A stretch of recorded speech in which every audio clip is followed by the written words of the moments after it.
we bring in my friend Nick Wright. Haven't seen him in a while. He's been on vacay. Certainly deserves it. By the way, first things first now, a 2-hour show, 90 minutes previously. Yeah. So if Nick's poking and prodding and stunts on a daily basis left you feeling hungry, if you wanted more. There's now more. 33% more. Still, still shy of the network gold standard of 3 hours staring into the camera. But now we're we're 2/3 of the way there. So at some point, we'll see. But I'm very happy. And also, it's cleaner. 3 to 5 just feels better than ending on a half-hour mark at always. So, yeah, that is true. That started Monday. Yeah. Unfortunately, Chris Broussard, gets more vacation than anyone on this network other than Colin Cowherd. So he's not here for it, but he'll be here Monday. So we'll have us all back Monday. All right, here's who doesn't get a vacation ever, LeBron James. It's interesting. When Michael got into his later years, his teammates in Washington didn't like him. There was resentment. The fact of the matter that he's the flag bearer for Olympic basketball means even the young people like him. You're not surprised by that, but I've always felt LeBron, because of stylistically, he's kind of a lubricator, not an agitator. He tends to be an elevator. He's aging really well. Not just his game, but the flag bearing is notable, right? Well, so the flag bearer stuff, I'm not that surprised by. I guess it's a little surprising because no male basketball player has ever been given that honor. But the things that did surprise me was the players voted who's the best player on the team. The only person to get more than 2 votes is the oldest player in the league, LeBron James. He got 5. They have shown you at the end of these last 2 games who they think the best player on the team is, and that's LeBron. What is remarkable, Colin, is that right now, on a team with Jason Tatum, Anthony Edwards, Steph Curry, who's older but not nearly as old as LeBron, the most talented Olympic team maybe ever, a soon-to-be 40-year-old LeBron James appears to be the best player on the team. And this is the thought exercise I've done, because I understand if folks want to say that given the injury risk, and given the fact that because of his age, you can't rely on him for 80 games, you have players A, B, C ahead of him over the course of a season. That's one thing. But the question I have is this. Aside from Jokic, Luka, and Giannis, who are obviously international players, under these circumstances, which is you're going to play an Olympic schedule and everyone's healthy, there are no nagging injuries, is LeBron the best player there is, other than the 3 guys, Luka, Jokic, and Giannis? Yeah. Is LeBron at age 39 still a top 5 player in the world? He appears to be proving it, which is utterly remarkable. Yeah. By the way, flag bearer for all of the Olympics, so not just basketball, which again points to the fact there's no animosity, despite his net worth, his titles, his fame. There's no animosity. Everybody said, let LeBron bring out the flag. That's pretty cool, in my opinion. So I said this. I think the last 8 years with Dak have been good. And that's kind of what the Cowboys always are. But they have an 81-year-old owner who thinks he's the GM, calls himself that. And CeeDee Lamb's holding out. And because they have such a scarcity of weapons offensively, they'll have to pay him. They'll have to pay him. They don't have to pay Micah yet because of DeMarcus Lawrence. And Dak wouldn't hold out. That's not his personality. But they're going to have to pay CeeDee Lamb. He holds out. They're not winning football games. And Mike McCarthy's on the hot seat. So my takeaway here is this year will mark in a much stronger NFC than previous years. San Francisco, Detroit, Green Bay, Philadelphia, really good. Washington, Chicago could have star rookie quarterbacks. Rams are out of their rebuild. This season will mark the slow decline. Maybe not Atlanta a New England. Yeah, I think the Cowboys from this point forward, slow decline, don't make the playoffs. Your thoughts? Well, the don't make the playoffs, I saw you say this the other day. That, to me, it would not be a slow decline. That would be a very rapid decline. That, to me, is maybe a bridge too far for a team that has won 12 games 3 consecutive seasons. But they obviously and undeniably have had a disastrous offseason. They have now painted themselves into this corner, Colin. Their 3 most important players, their quarterback, their best defensive player, and their best skill position player, all of them expect to become the highest paid ever at what they do. And that's not tenable. Dak is not going to sign a contract that is not the highest paid quarterback ever. Micah is not going to sign a contract that is not the highest paid defensive player ever. And because they waited so long with CeeDee, he's not going to sign a contract that is not, forget highest paid wide receiver, that is not highest paid non-quarterback ever. And so once they sign CeeDee, Micah's price actually goes up because he likely wants to be the highest paid non-quarterback ever. And them waiting on Dak, Dak sees what Trevor Lawrence got. He's about to see what Jordan Love's going to get. They have not handled this well at all. And to me, Colin, their only escape hatch is hoping and praying that a year from now, either Trey Lance is ready or they can reset the quarterback carousel price-wise by drafting a guy. It is not tenable to keep CeeDee and Micah, who you must keep, and to keep Dak Prescott. I think they're going to have to choose, and it would appear, I shouldn't say it would appear, I think they're going to choose to keep the 2 non-quarterbacks and recoup that money there. So I defended Jordan Love's holdout the other day for this reason. Sure. He's been in the building 3 years before he started. And once an employee is in the building for 3 years, you can watch leadership, judgment, practice video that I don't see.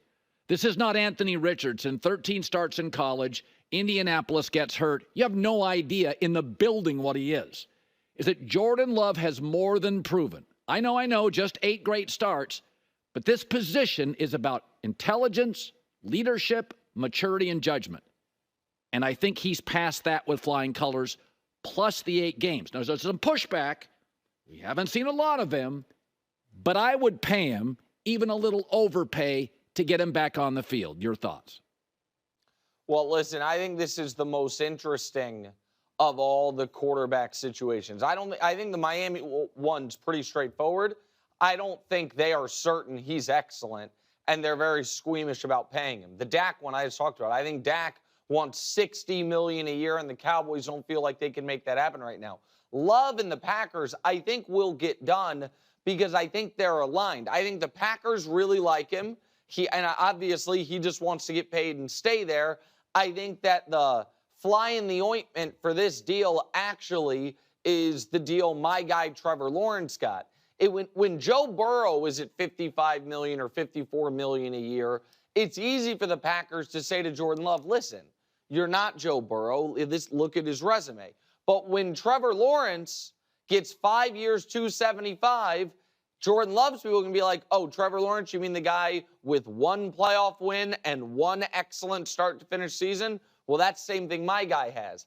And so I understand your point, and it's not so much that I don't believe in Jordan Love as much as it is I understand the Packers' anxiety about this, because this would be the smallest sample size we've ever seen for a quarterback to get top of market money.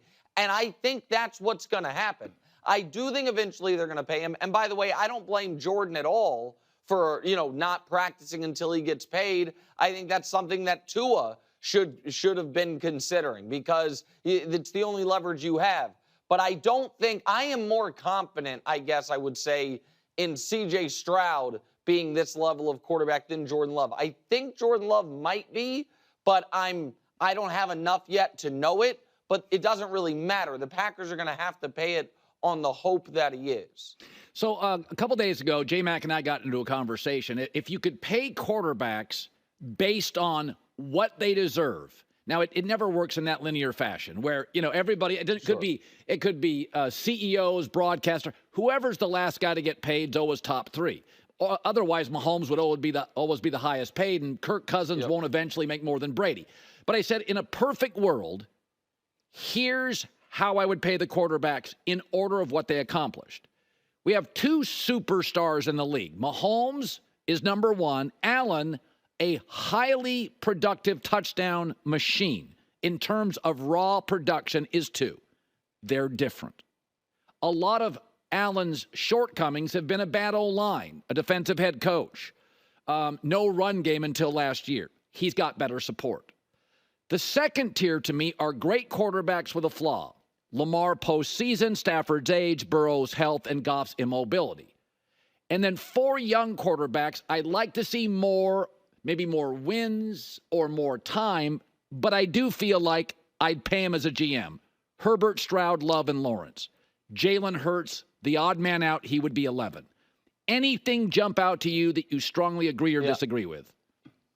So, listen, I've noticed in sports media, quarterback pyramids, ranking things by tiers with names have become very in vogue. I'm not sure who really got the ball rolling on that, but I imagine that everyone else in sports media is very grateful for it. I think your top tier is perfect, Colin, because between those two guys, you have a combined, let me get this, 7 Super Bowl wins, Super Bowl MVPs, and league MVPs between Mahomes and Allen. Wait, hold on, what's that? Oh, all 7 of those are Patrick's? Yeah, he probably should be on a tier by himself. So I don't like that. I got to tell you, I don't. You were listing Josh's flaws. The biggest one is, of course, the inability to beat the guy you have on the same tier as him in any game that matters his whole career. That's fair. So I would adjust it like this, Colin. I would have Patrick by himself, and then I would have Josh and Lamar on a tier by themselves, which are like, and I don't know what I would call it right now, but objectively excellent with just a little voice in the back of your head that concerns you, but the raw talent and ability is so high, it doesn't really matter. Like, for Lamar, it is, why do you always play your worst in the postseason? Yeah. For Josh, it is, why do you go from month to month? It's like, oh, my God, this guy is going to run away with league MVP, to, oh, my God, the reason the Bills turned their season around was they stopped letting him throw the ball. Yeah. But but they're still clearly probably second and third in the league, or certainly in the top 5. The biggest gripe I have is I wouldn't have Goff up there with those other guys. I knew because Goff's flaw, I know, but you knew it was coming because you have a soft spot for Jared Goff, and I don't know why. I mean, he's good, but I think that Goff's total inability, you called it lack of mobility, but total inability to function if the offensive line is not excellent, it, to me, knocks him down one. Where I will give you credit is for having the courage to not include the last 2 quarterbacks to lose in the Super Bowl out of the NFC, in Jalen Hurts and Brock Purdy. Because I think Jalen, we now have a large sample size of his college and pro career, and only 1 excellent season. That's right. And the problem for Brock Purdy, listen, the numbers are great, the stats are great, the win-loss is great. What works against Brock Purdy is the fact that the games are televised. And as long as that continues to happen, people are going to have questions about if he's a top 10 quarterback in the league. By the way, congratulations on that additional hour. I'm sure compensation it will now increase. See, this is, Colin, I don't negotiate through the media. That's, you know what I mean? That's not what I do. I feel like me and the bosses here are on the same page. We value each other equally. And, I'm sure if an adjustment needs to be made, then it'll be made. But I'm not, I'm just here. Today's show's the most important show I'm going to do, and just one day at a time. Pro tip, if they like you still, you're not asking for enough. So that's just a pro tip on that. That is your philosophy. Oh, my God. You're really revealing a lot. That is great. All right. I'll talk to you later, bro. See ya. Nick Wright. Hi, everybody. It's me, Uncle Colin. Subscribe here to get the latest from the herd, including exclusive behind-the-scenes videos and more, wherever you may be, however you may be watching. Thanks again for making us part of your day.